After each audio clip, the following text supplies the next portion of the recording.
नमस्कार साथियों, मैं शिवा ठाकुर।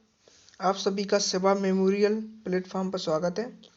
तो ये जियोग्राफी की तीसरी क्लास है और यदि आप चैनल पर पहली बार आए तो चैनल को सब्सक्राइब कर लें, सब्सक्राइब करना ना भूलें और वीडियो को लाइक और शेयर ज़रूर करें। अपने फ्रेंड के साथ ज़्यादा से ज़्यादा शेयर कर दें, उनकी भी हेल्प हो सके। तो चलिए, अभी तक जो हमने पढ़ा है उसको हम देख लेते हैं। अभी तक हमने दो क्लासों में क्या पढ़ा है? अभी तक हमने दो क्लासों में चर्चा की है भारत का सामान्य परिचय। तो भारत के सामान्य परिचय में क्या पढ़ा? अवस्थिति और नामकरण। तो भारत की अवस्थिति और नामकरण के बारे में हमने जाना। यह हमने फर्स्ट क्लास में जाना था। क्षेत्रफल और जनसंख्या, अक्षांश व देशांतर, ये हमने फर्स्ट क्लास में जाना। उसके बाद हमने भारत की सीमाओं की बात की, ये दूसरी क्लास में। और आज हमें बात करनी है विवाद। और चौथा कौन सा टॉपिक है? अन्य मुद्दे। तो ये आज हम क्लास में कंप्लीट करेंगे और जो क्वेश्चन होंगे उसके आंसर भी लिखेंगे। तो चलिए, आज हम पढ़ते हैं विवाद। तो विवाद हमें किसका पढ़ना है? तो विवाद हमें दोस्तों डिस्कस करना है जो अंतर्राष्ट्रीय सीमा है। जो हमने सीमाएं पढ़ी थी, अंतर्राष्ट्रीय सीमा, जिसमें हमने 6 सीमाएं पढ़ी थी। बांग्लादेश के साथ पढ़ी थी, सबसे लंबी सीमा लगती है, और सबसे कम अफगानिस्तान। तो इनके साथ जो विवाद बनते हैं, आज हमें उनका डिस्कस करना है। ठीक है, तो चलिए हम विवादों को डिस्कस करते हैं दोस्तों। तो पहला विवाद कौन सा है? पहला विवाद कौन सा सॉल्व किया गया, तो इसके बारे में डिस्कस करते हैं। तो पहला विवाद था दोस्तों भारत बांग्लादेश भूमि बॉर्डर समझौता। भूमि बॉर्डर समझौता। तो ये कैसे सॉल्व हुआ, इसके बारे में डिस्कस करना है। तो ये हमारा पहला टॉपिक है दोस्तों विवाद में। तो क्या हुआ? भारत का 100वां संविधान संशोधन। कौन सा? 100वां संविधान संशोधन 2015 के द्वारा 2015 के द्वारा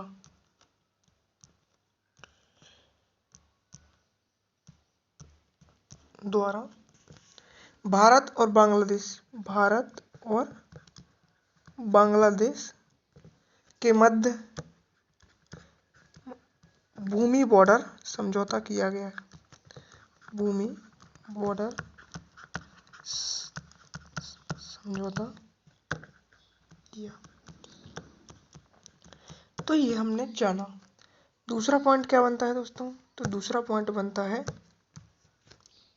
कि जो भारत के अंतः क्षेत्र थे वो बांग्लादेश में स्थित थे। क्या थे? इस प्रकार से आप दोस्तों देख सकते हो बांग्लादेश का मैप। ये कुछ इस प्रकार से बांग्लादेश का मैप दिखाई देता है। और हमारा इंडिया कैसा दिखता है? तो हमारा इंडिया कुछ इस तरीके से बांग्लादेश की सीमा से स्पर्श करता है। कुछ इस तरीके से यहाँ पर पश्चिम बंगाल है और यहाँ पे सिक्किम, और यहाँ तक पश्चिम बंगाल फैला हुआ है। और इस तरफ जाते हैं तो इस तरफ हमें असम देखने को मिलता है। तो क्या है दोस्तों, ये जो आपको बांग्लादेश का रीजन दिख रहा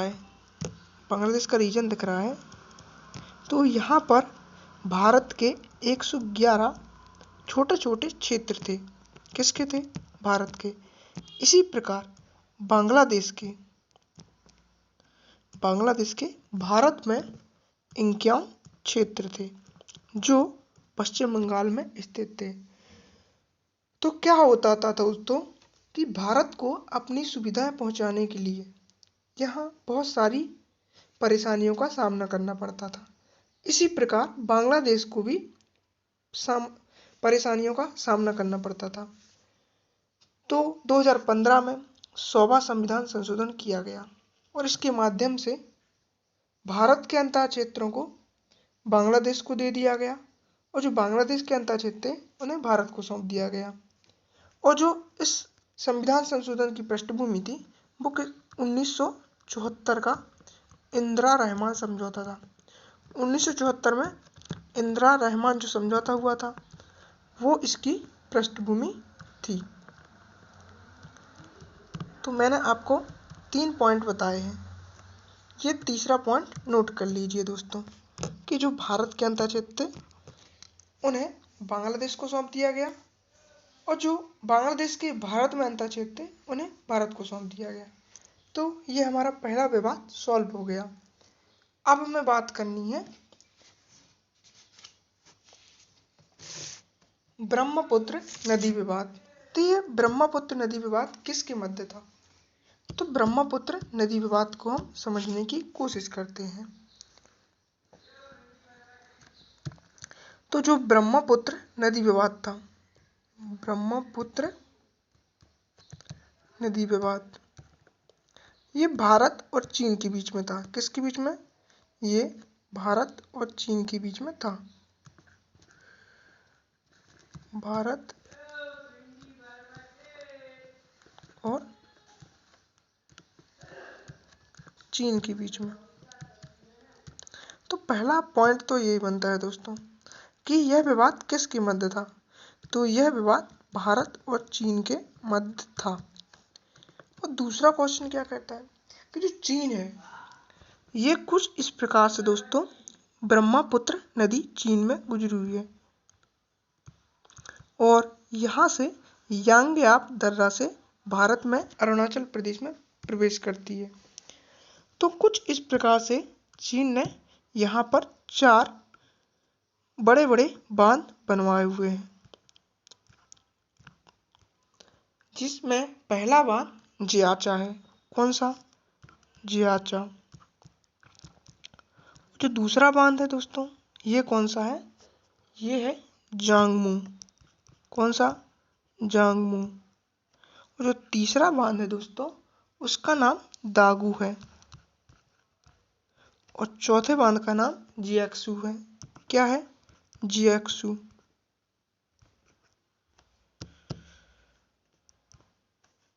जो चौथा बांध है उसका नाम क्या है? जियाक्सू। ये 4 बड़े बड़े बांध चीन ने ब्रह्मपुत्र नदी पर बनवाए हुए हैं। इससे भारत पर क्या खतरा पड़ेगा? इससे भारत पर क्या प्रभाव पड़ेगा? इफेक्ट क्या रहेगा भारत पर? इससे बाढ़ का खतरा कि चीन कभी भी इन बांधों को खोल सकता है, जिससे भारत के अरुणाचल प्रदेश, असम वाले क्षेत्र में बाढ़ आ सकती है और यहाँ पर लोगों को परेशानियों का सामना करना पड़ सकता है। और दूसरा काम यह हो सकता है कि चीन यदि इन बांधों से पानी को ना छोड़े तो यहाँ पर क्या पड़ेगा? भारत पर जल की कमी आ जाएगी। क्या हो जाएगा? जल की कमी देखने को मिलेगी। और तीसरा पॉइंट यहाँ पर क्या मिलता है? बिजली की कमी। यदि पानी ही नहीं आएगा भारत तो यहाँ पर जो विद्युत क्षेत्र खुले हुए हैं और जो टरबाइन है तो यहाँ पर पानी की कमी हो जाएगी, तो यहाँ पर बिजली नहीं बन पाएगी। तो ये 3 कमियां भारत पर दिखती हैं। अब जो तीसरा विवाद है, तीसरे विवाद को भी डिस्कस कर लेते हैं। अब जो तीसरा विवाद है दोस्तों वो भारत और पाकिस्तान के मध्य है। कौन सा विवाद है? कच्छ का रण। तो ये कच्छ का रण वाला विवाद क्या है? जो कच्छ का रण है ये गुजरात राज्य के कच्छ जिले के उत्तर पूर्व में फैला हुआ है। कहाँ पर? कच्छ राज्य के और कच्छ जिले के उत्तर तथा पूर्व में फैला हुआ है, नॉर्थ व ईस्ट में फैला हुआ है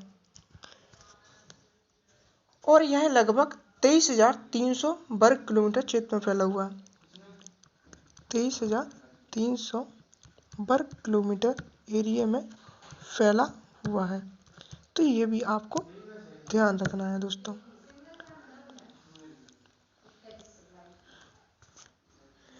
तीसरा पॉइंट जो बनता है दोस्तों कि 9 अप्रैल 1965 को पाकिस्तान ने कच्छ के रण पर अधिकार कर लिया।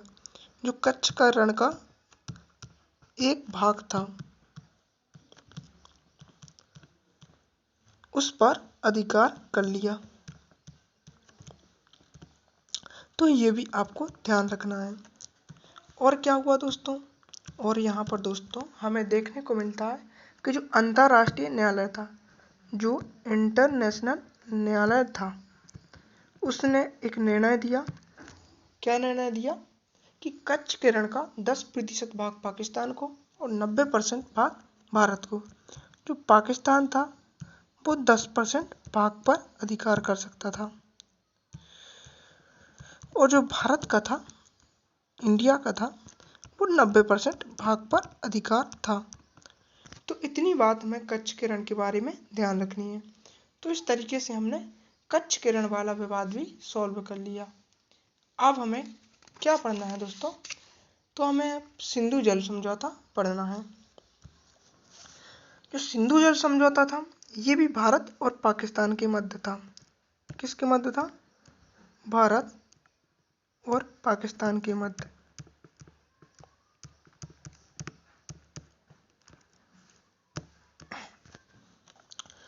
तो सिंधु नदी प्रणाली में मुख्यतः 6 नदियां आती हैं। कितनी आती हैं? 6 नदियां आती हैं। तो इस नदी के बहाव वाले क्षेत्र को प्रमुखता भारत और पाकिस्तान साझा करते हैं। ये आपको बात ध्यान रखनी है। तो क्या होता है दोस्तों कि 19 सितंबर, कब? 19 सितंबर 1960 को 19 सितंबर 1960 को वर्ल्ड बैंक ने, किसने? वर्ल्ड बैंक ने भारत और पाकिस्तान के मध्य, इंडिया व पाक के मध्य सिंधु जल समझौता किया। यह समझौता किया, और इस समझौते के अनुसार जो पूर्वी नदियां थी, ईस्ट रिवर थी, उनको क्या किया गया दोस्तों? भारत पर अधिकार माना गया। जो पूर्वी नदियां थी, कौन कौन सी थी? एक तो रावी थी, दूसरी कौन सी थी? व्यास, और तीसरी सतलुज।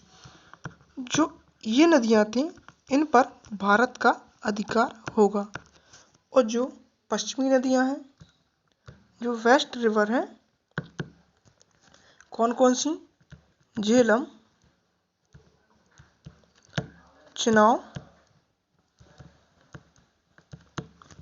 और सिंधु। इन पर पाकिस्तान का अधिकार होगा। किसका? पाकिस्तान। अब हालांकि भारत पश्चिमी नदियों के 20% पानी पर अधिकार रखता है। जो पश्चिमी नदियां हैं, इन पर पश्चिमी नदियों के 20% पानी पर भारत का अधिकार माना जाएगा।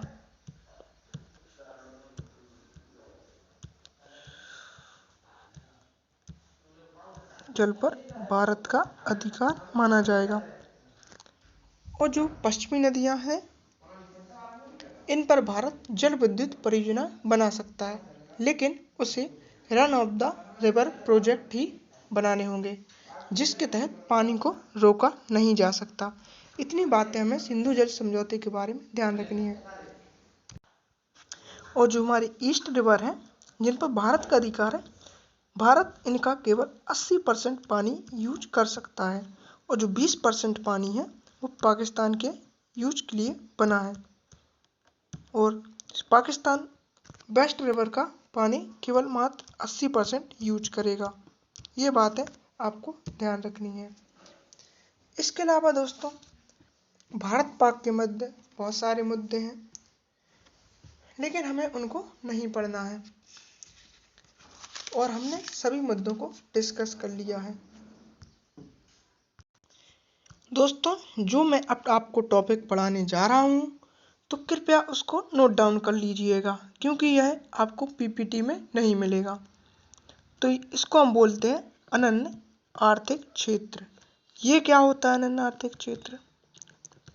इसको हम डिस्कस करने जा रहे हैं। इसको हम इंग्लिश में EEZ बोलते हैं, तो ये भी आपको ध्यान रखना है। तो जो अनन्य आर्थिक क्षेत्र होता है, तो हम एक मैप के सहारे या कहें इंडिया के मैप के सहारे हम समझते हैं। ये इंडिया की सीमा है। ये क्या है? बंगाल की खाड़ी।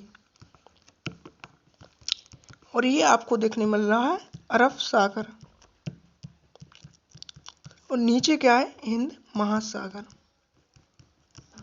तो कुछ इस प्रकार से आपको देखने के लिए मिलता है। मान लीजिए दोस्तों, ये आपकी सबसे नीचे बिंदु कन्याकुमारी है और कन्याकुमारी के बाद समुद्री सीमा है। तो जो कन्याकुमारी है ये हमारी इंडिया की आधार रेखा है। तो जो इंडिया की आधार रेखा है, क्या है? आधार रेखा। तो आधार रेखा से 200 मील, कितना? 200 समुद्री मील तक विस्तारित जलीय क्षेत्र, अर्थात कि जो कन्याकुमारी है, कन्याकुमारी से 200 मील तक जो समुद्री क्षेत्र है उस पर किसका अधिकार होगा? भारत का अधिकार होगा। इसी प्रकार सभी देशों की अपनी अपनी सीमा होती है जो 200 मील तक होती है। और यहाँ तक हम क्या कर सकते हैं? तो 200 मील तक हम सभी प्राकृतिक संसाधनों की खोज, दोहन, अपने अनुसंधान, रिसर्च, संरक्षण व प्रबंधन का अधिकार रखते हैं। तो यहाँ पर हम खोज कर सकते हैं, कोई भी रिसर्च कर सकते हैं 200 मील तक, और हम यहाँ से प्राकृतिक संसाधनों का दोहन भी कर सकते हैं। क्या कर सकते हैं? प्राकृतिक संसाधनों का दोहन भी कर सकते हैं और पेट्रोलियम जैसे खनिज निकाल सकते हैं।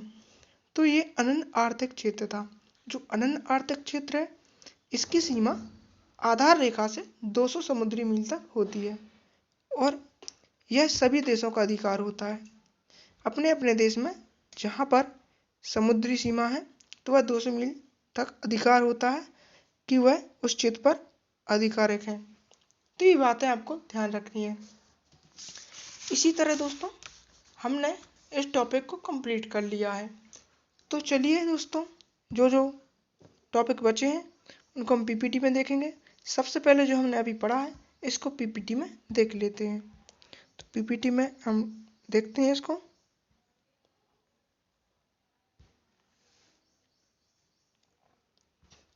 हाँ दोस्तों, तो हमने तीस्ता नदी विवाद के बारे में डिस्कस नहीं किया था, तो तीस्ता नदी विवाद के बारे में डिस्कस कर लेते हैं। जो तीस्ता नदी है इसका उद्गम जम्मू हिमनद से होता है और ये कहाँ पर है? सिक्किम में है। और जो मुहाना बनाती है ये बांग्लादेश में, कहाँ? बांग्लादेश में ब्रह्मपुत्र, जिसे बांग्लादेश में जमुना कहा जाता है, उसमें ये मुहाना बनाती है। 1983 में तीस्ता नदी पर भारत बांग्लादेश समझौता हुआ था और तीस्ता के पानी पर अधिकार भारत का 39% है और बांग्लादेश का 36% और नदी का 25% है।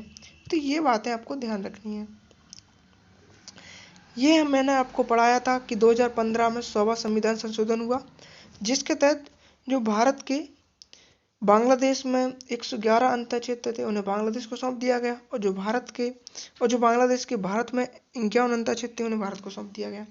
यह एक विशिष्ट संशोधन था जिसकी पृष्ठभूमि 1974 का इंदिरा रहमान समझौता था। ये भी हमने डिस्कस किया। कच्छ का रण भी मैंने बताया कि गुजरात प्रांत के कच्छ जिले के उत्तर तथा पूर्व में फैला हुआ है। यह एक नमकीन दलदल का वीरान क्षेत्र है। 23,300 वर्ग किलोमीटर में फैला हुआ। 9 अप्रैल 1965 को पाकिस्तान ने अचानक आक्रमण करके इसके एक भाग पर कब्जा कर लिया। अंतर्राष्ट्रीय न्यायालय ने एक निर्णय सुनाया 19 फरवरी 1968 को कि कच्छ के रण का 10% भाग पाकिस्तान को जबकि 90% भाग भारत को मिलना चाहिए। ये बातें हमने डिस्कस की। इसके अलावा हमने सिंधु जल समझौता देखा कि जो पूर्वी नदियां थीं उन पर भारत का नियंत्रण होगा, जो पश्चिमी नदियां हैं उन पर पाकिस्तान का नियंत्रण होगा। हालांकि भारत पश्चिमी नदियों पर 20% पानी का अधिकार रखता है। इसी प्रकार पाकिस्तान भी पूर्वी नदियों पर 20% पानी का अधिकार रखता है। ये भी हमने बातें डिस्कस की। और 19 अप्रैल 1960 को विश्व बैंक द्वारा ये समझौता किया गया।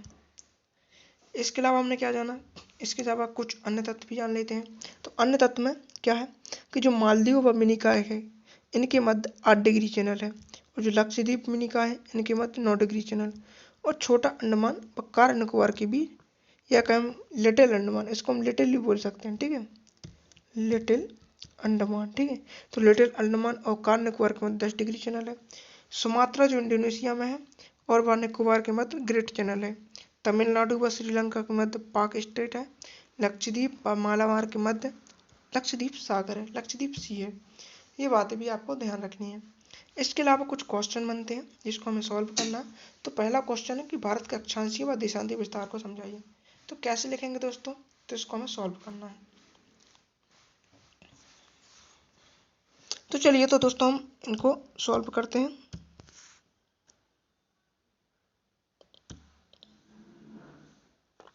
तो पहला क्वेश्चन यही है कि पहला क्वेश्चन क्या है कि भारत का अक्षांशीय व देशांतीय विस्तार।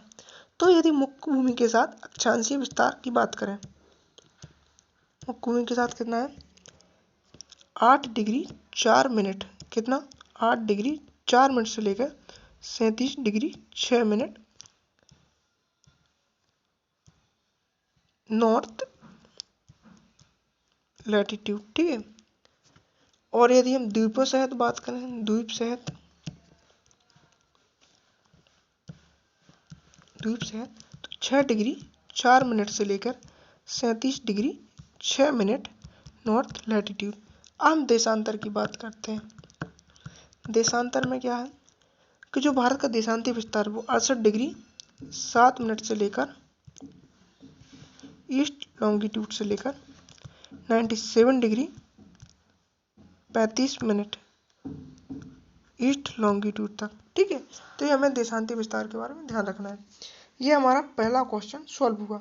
इसके बाद जो दूसरा क्वेश्चन था वो कौन सा था, दूसरा क्वेश्चन था कि उस अक्षांश रेखा का नाम बताइए जो पृथ्वी को 2 बराबर भागों में विभाजित करती है। तो ये 3 नंबर का तो है लेकिन बहुत सरल क्वेश्चन है। तो उस अक्षांश रेखा का नाम कौन सा है, भूमध्य रेखा। कौन सी रेखा, भूमध्य रेखा। तो ये पृथ्वी को 2 बराबर भागों में बांटती है, इसको हम 0 डिग्री लाइन भी कहते हैं। अब तीसरा क्वेश्चन है तीस्ता नदी विवाद। क्या है तीस्ता नदी विवाद, तो मैंने अभी आपको बताया था कि जो तीस्ता नदी है वो कहाँ से निकलती है। तीस्ता नदी दोस्तों कहाँ से निकलती है, जल्दी बताइए। अभी अभी मैंने आपको पढ़ाया है कि तीस्ता नदी कहाँ से निकलती है।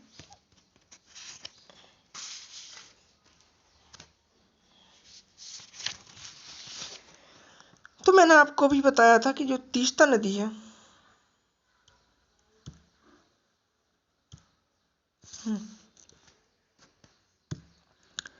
तीस्ता नदी विवाद,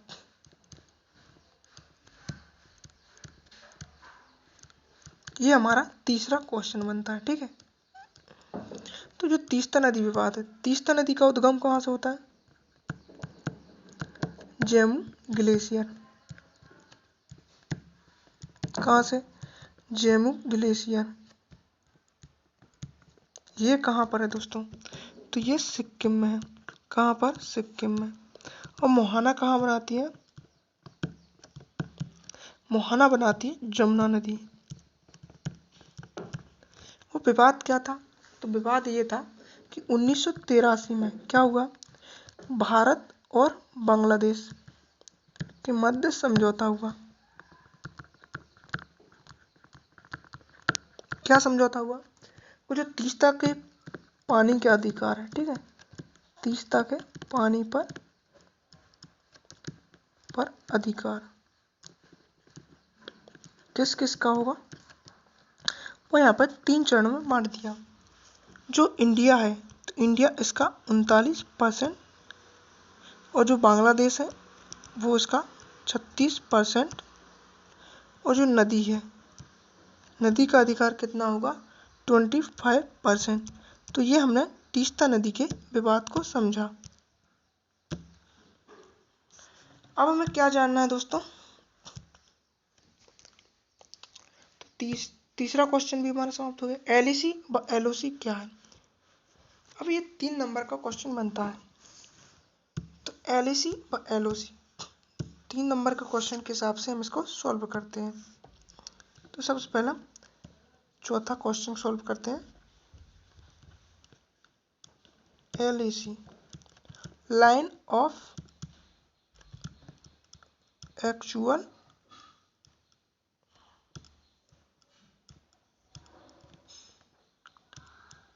कंट्रोल। पेन नहीं काम कर रहा है दोस्तों, कंट्रोल, ठीक है।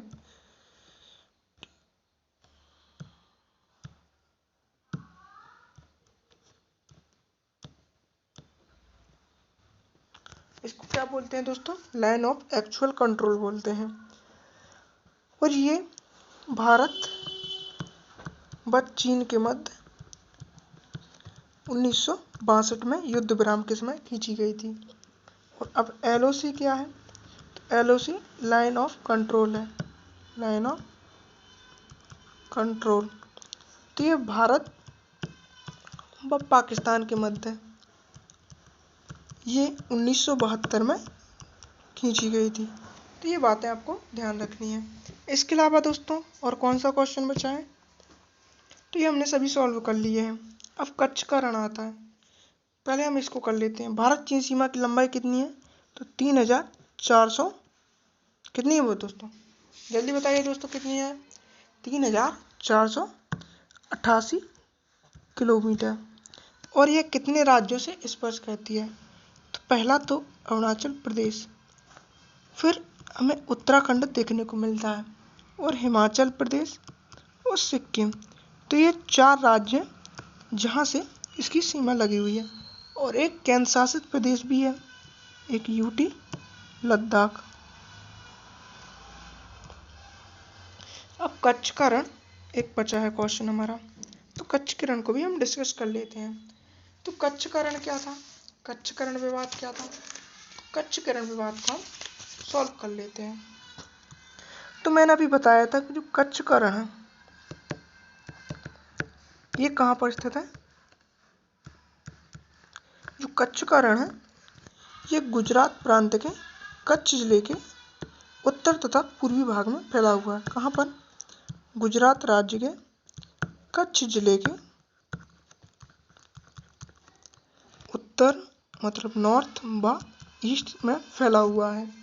इसके अलावा मैंने क्या बताया था कि ये इसका जो एरिया है वो 23,300 वर्ग किलोमीटर में है। और 9 अप्रैल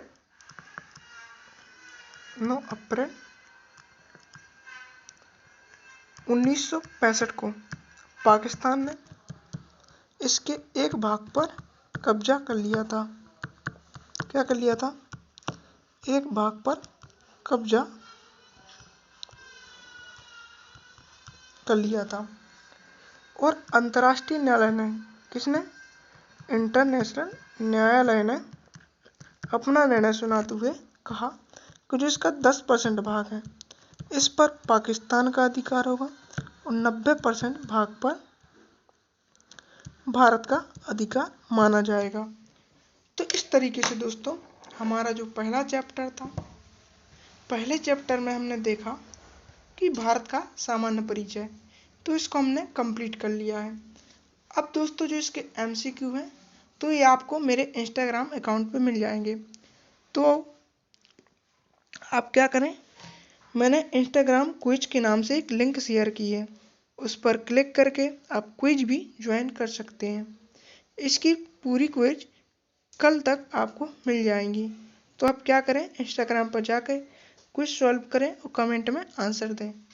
इसके साथ साथ यदि आप पहले चैप्टर की PDF लेना चाहते हैं तो आप मेरी 3rd क्लास में टेलीग्राम लिंक मिल जाएगी, जिसमें मैं आपको टेलीग्राम पर PDF डाल दूंगा। ठीक है दोस्तों, तो आज की क्लास में बस इतना ही। यदि चैनल पर पहली बार आए तो चैनल को सब्सक्राइब कर लें, और साथ ही साथ क्या करें दोस्तों, मेरे वीडियो को लाइक और शेयर करना ना भूलें। अपने फ्रेंड के साथ शेयर कर दें, अपने सभी मित्रों के साथ शेयर जरूर कर दें, जिससे उनकी भी हेल्प हो सके। थैंक यू दोस्तों।